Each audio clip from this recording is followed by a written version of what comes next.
Nako mga kababayan, ang linis-linis nito dito dati. And talaga namang sinabutahe, oh.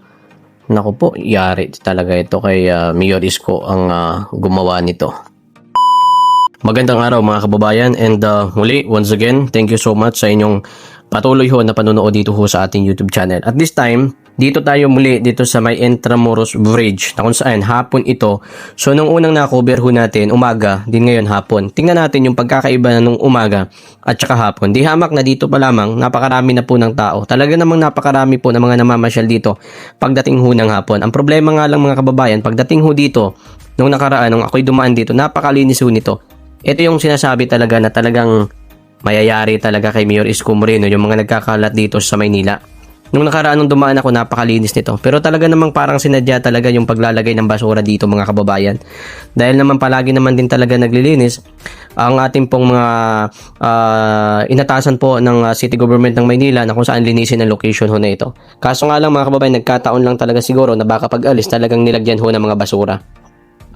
Makikita naman po natin mga kababayan na talagang napakaganda, linis ho talaga sana. Kaso nga lang doon lang talaga yung may nangyari na kung saan talagang sinadya na dumihan. Kita nyo naman po mga kababayan kung gaano ho kaganda itong location ho na ito. By the way mga kababayan, itong location ho na ito ay nagawa nga pala itong Intramuros Bridge under the leadership naman bilang Pangulo si former President Duterte, pero sa pakipagtulungan naman din ng local government sa pamumuno naman ni Mayor Isko Moreno. Makikita naman natin hanggang dito talaga namang inutusan nga ni Mayor Isko Moreno yung mga naka-assign po dito na talagang linisin even yung ilog ho dito sa Pasig River.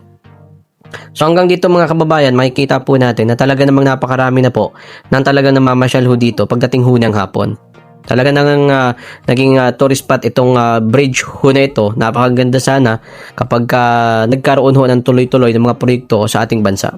Makikita naman ho natin na kung saan talagang kita nyo naman wow, grabe talagang para tayo nasa ibang bansa. So ito mga kababayan, dito bali papalapit na po tayo sa mismong dyan sa bridge ho na yan. And ito nga po yung bridge ho na ito mga kababayan na napakarami talagang tumatambay dito. Makikita nyo naman mga kababayan pagdating nga po ng hapon ay ng mga estudyante, yung mga namamasyal, gustong makita at masilayan ng sunset, nandito nga sila namamasyal. Nandito nga po din sila talagang tumatambay sapagkat nga napakasarap nga dito sa location nito dahil nga nasa napaka-priskong hangin at talagang tanaw na tanaw mo ang paglubog ng araw. Eto mga kababayan, talagang marami nga din po talagang tumitigil dito ng mga sasakyan.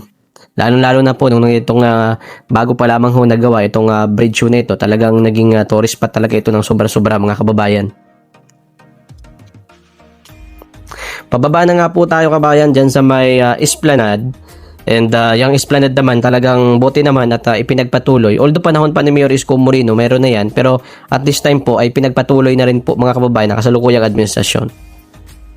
So sana naman po ay magkaroon ho ng continuity sa lahat po ng mga proyekto noon sa panahon ho natin ngayon. So makikita naman po natin, pababa na po tayo dyan and talagang napakaganda at napakalinis nga ng location ho na ito dito.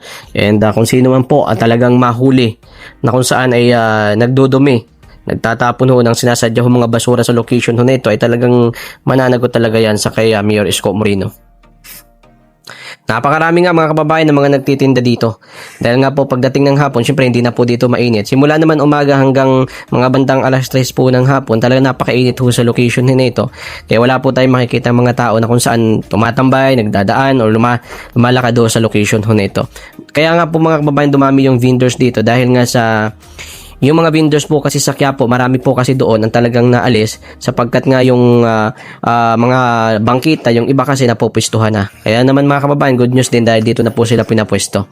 Isa na nga po dyan sa mga kilalang talagang food vendors mga kababayan dyan sa Quiapo, si Nining V, na kung saan nga po ay talagang dito na nagpwesto sa Esplanade.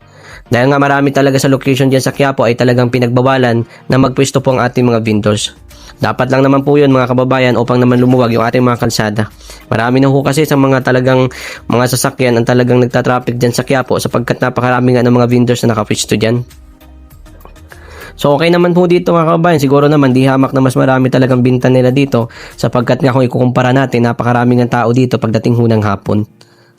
Naging talagang pasyalan nga ang lugar ho na ito at saka inutos din po ni Mayor Isko na kung saan yung mga basura, isaayos po natin upang ho hindi ho mapunta doon sa tubig.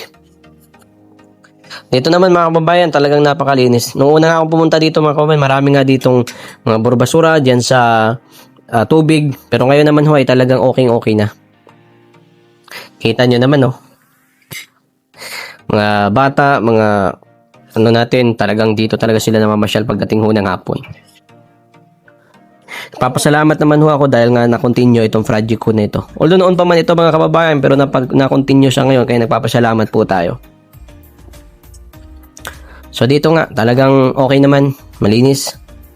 Isa nga sa mga request sa ating mga kababayan na kung saan marami po silang request na dapat di umano ay maglagay nga ng mga CCTV upang mahuli at saka mapanagot yung mga responsibilidad sa kanilang mga basura.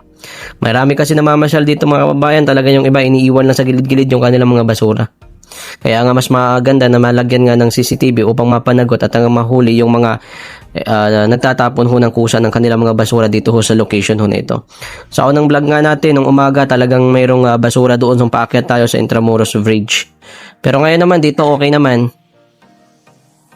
At sakto nga nung pumunta tayo dito, mayroong daw di umano dito mag-shooting. Kaya ayan, marami din po nag-aabang sa pag-shoot po ng hindi ko alam kung ano ba yun, pero may mga mag-shooting daw for documentary lamang. Kaya nga po mga kababayan, sa ngayon po meron naka-parking dito dahil nga po yung location sana na pa-parkingan doon sa baba. Ayun ngayon, napwestuhan ngayon ng mga mag-shooting.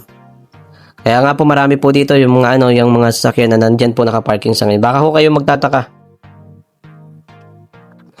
Okay naman po talaga dito mamasyal mga kababayan. Pwede ho kayo mamasyal dito pagdating ho ng hapon. And yung mga tulunggis pala dyan na natitira, magbago na kayo. Yung sa Artin nga po pala mga kababayan na talaga namang okay na yon. And nung una marami po talagang mga kumukuha ng mga gulong doon, kumukuha ng kung ano-ano sa mga sakyan. Pero ngayon po talaga namang nasawata na po yan dahil nga po sa utos ni Mayor Isko Moreno. Medyo mainit pa nga po mga kababayan dahil alas 4 pa lang nung pumunta kami dito. Pero okay naman na dahil kahit papaano dumarami na po ang tao. Dadami pa po yan pagdating ho ng hapon, mga bandang alas 5 hanggang alas 6 ng gabi. Ayan. So hanggang dito na lang muna kabayan ang ating video. Kita-kita po tayo sa next video.